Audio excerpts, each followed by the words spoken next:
let's talk about James Bond. James Bond is like one of the longest running movie franchises ever. Doctor No came out in, you know, 1962, I think it was. That's a crazy amount of time to be working on movies. To have movies consistently coming out with, at this point, 6 actors having played Bond. You've got Sean Connery, Roger Moore, George Lazenby, um, Pierce Brosnan, Timothy Dalton, and most recently Daniel Craig, who ended his tenure as Bond with No Time to Die in 2021. And so fan casting and speculating over who the next Bond is and should be is a big thing nowadays. And I think this especially caught fire back in 2022 when John Krasinski showed up as Reed Richards in Multiverse of Madness, because that had been a huge fan cast, right? And it sort of validated, vindicated those sentiments of wanting certain actors for certain roles. And then now it's just going kabam. David Corenswet, a famous fan cast for Superman. He's Superman in James Gunn's Superman now. Even the actors are commenting on how people have speculated for this. I can't even tell you how many Fantastic Four rumors we had. This guy's going to be Fantastic Four. This guy's going to be Mr. Fantastic. This guy's going to be the Thing. This person's going to be Invisible Woman. Like, every single day there would be a new, rumor, a new scoop. Hey guys, Margot Robbie is Sue Storm. Guys, Daveed Diggs is the Thing. Guys, Seth Rogen is Human Torch. I don't know. It was all just a bunch of nonsense. And nonsense is what we experienced recently. A bunch of the major trades and a bunch of outlets started reporting that Aaron Taylor Johnson, right, of Kick-Ass and Bullet Train fame, was going to be the next Bond, had been offered the role of James Bond. So there are two things we need to look at. Number one, is this legit? Is this seriously something? And number two, is this good? Do we want this for Bond? Is this the direction we want this franchise to go in? After it's had so many different iterations, after the Daniel Craig saga went up and down so much in quality. Everybody loves Casino Royale. That's the best Bond movie, like, in my opinion. It's a crisp 9 out of 10 movie. It's great. Quantum of Solace is a mess. Writer's strike fiascos galore. Skyfall is really good. Spectre is convoluted and a mess. And No Time to Die is pretty good. Even if, it irritates some Bond fans with the way it portrays the character. So is Aaron Taylor Johnson something we want? Number one, is this real? Maybe. Maybe at some point in the future, Aaron Taylor Johnson does become Bond. Right? We can't rule out that possibility. But there are two things that make me doubt this heavily. Number one, the historical trend with Bond is that it's an up-and-coming actor from British TV, right? That's what's happened in almost every case, except for Lazenby. That has been the case for Bond. That's where they look. They look for actors who are coming up, the rising stars, not the established names. That's why you can discredit most of these rumors for Idris Elba, Richard Madden. My personal favorite, Henry Cavill. I would have loved Henry Cavill Bond. That would have been incredible. But these aren't something to be taken seriously. But the reports, they were all saying it's happening, that it's rumored. Okay, let's not just headline skim. Let's go a couple layers deeper. Where are they getting the rumor from? The rumor is from the UK-based newspaper. Makes sense, Bond is coming out of the UK. It's a British character. The newspaper that initially reported this was The Sun. Now let's do a quick Google. What does The Sun do? The Sun newspaper. Okay, the US Sun. News, sports, celebrities, and gossip. It's a tabloid paper. It's a bunch of junk. This person posted a picture of themselves in a bikini. This person is still dating this person. This funny thing happened on Instagram. Those kinds of stories. They're the same ones when, with no evidence, accused Johnny Depp of some serious issues, and whether or not he did, that had not been proven. And this is the outlet we're talking about? Okay, what's the Sun source? Oh, we don't know. Someone told the Sun. Is the Sun source legit? No. Is the Sun legit? No. Everybody, please calm down. I feel like I'm going insane here for not believing this. Like, everyone thinking ATJ is on this. Pierce Brosnan was also on it. He was saying, yes, he'd be a great Bond. More on that in a bit. But the legitimacy of this can be completely debunked instantly just by seeing that.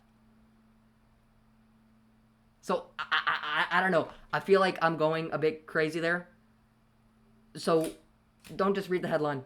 Actually, read the story and stuff. Yeah, check your sources. Use MLA or APA citations on your school assignments. I've had enough. Enough. So let's entertain the possibility. Is HEJ going to be Bond? Probably not. But what if he was? Do we like it? I actually do. Hear me out, there are a few things. Most of you probably know Aaron Taylor Johnson for two roles. Number one, Kick-Ass. Number two, he was Quicksilver in Age of Ultron in 2015. The worst Quicksilver. So where does he show potential for Bond? By the way, he's also Kraven in Kraven the Hunter, which is upcoming. Interpret that as you will. But what makes me think ATJ has Bond potential? Number one, he's got the look down, he's got the suaveness, he's got the charisma. Now, why that's important is because it's super integral to the Bond character that he emphasizes this, fantasy, this male power fantasy of, being super cool and attracting as many women as possible. This frivolous, junk reality that we get to believe in, that we get to see ourselves in the shoes of James Bond, of 007, and go on crazy missions. For Queen and Country, or I guess King and Country now. I don't know what's going on with Charles, he might be dead soon. But regardless, that's sort of the essence of Bond. And so if you want to have someone play James Bond, you need to have someone actually inhabit that side. To be super cool. To be the kind of person that people are swooning over and obsessing over, regardless of the fact that he's Bond. And ATJ has that quality. ATJ has that it factor.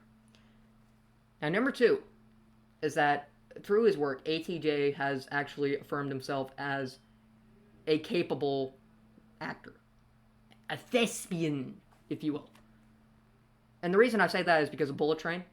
He's fantastic in Bullet Train. Check him out in Bullet Train. And he's inhabited so many different kinds of roles. He's just had so much range. And so I have pretty high confidence in ATJ that he might actually be able to pull off a good James Bond. And if he is James Bond, or someone like him, early 30s guy, with that kind of mannerism, with that kind of impression on the viewer, what does that indicate on the direction of the Bond franchise? What should the Bond franchise's direction be in the first place? And I think what they need to do is they need to go classic. They need to revert away from the serialization of Daniel Craig's Bond, which worked quite well for the most part. But we need something more refreshing. We need something that gives us context and that makes us say, oh, they don't make them like they used to. And that's a common refrain you see nowadays. That was a movie. They don't make them like they used to, right? Isn't that the pinnacle, the core of why Top Gun Maverick was so successful? Because it felt like something we normally don't get. Isn't that why The Holdovers was a smash hit at the box office, not the box office, at the Oscars and award season last year? Because it was that warm, comforting kind of movie that you don't get very often. And so, can we do that not just with chick flicks and not just with family films or wholesome movies? Can we do that with action? Can we have something that's invigorating and brings new life to the franchise while feeling like a classic homage to what came before? I'm almost thinking, and don't call me crazy, right? I might be crazy. Think of La La Land. Hear me out, okay? La La Land, what La La Land does is that it feels fresh, and yet it feels like it's the kind of thing, it has that vibe where it could have come out 80 years earlier, even though it came out in 2016. And on top of that, it's just super well made. If we can have the La La Land version of James Bond, not actually like La La Land, but that kind of iteration, right? Just how La La Land iterated Hollywood classics, iterated upon those. Could we have a new Bond movie iterate upon that? Upon the history of the franchise, the dark and gritty side, the serious side, the Ian Fleming side, the Daniel Craig side, and also the bombasticism, the lunacy, the classic Hollywood feels of Pierce Brosnan and Roger Moore. That's the direction I would go in with Bond. Now, should Christopher Nolan direct it? I don't think so, because Christopher Nolan is going to bring his old thing to Bond. Christopher Nolan should not be the star. Bond should be the star, right? Or you could have Christopher Nolan play Bond. That's a possibility too. But that's the direction I would go in with Bond. I think ATJ would fit nicely into that. And I think he would generally be a charismatic, effective Bond, even if they go more into that serious side like they did with Daniel Craig. So that's my thoughts on ATJ as Bond.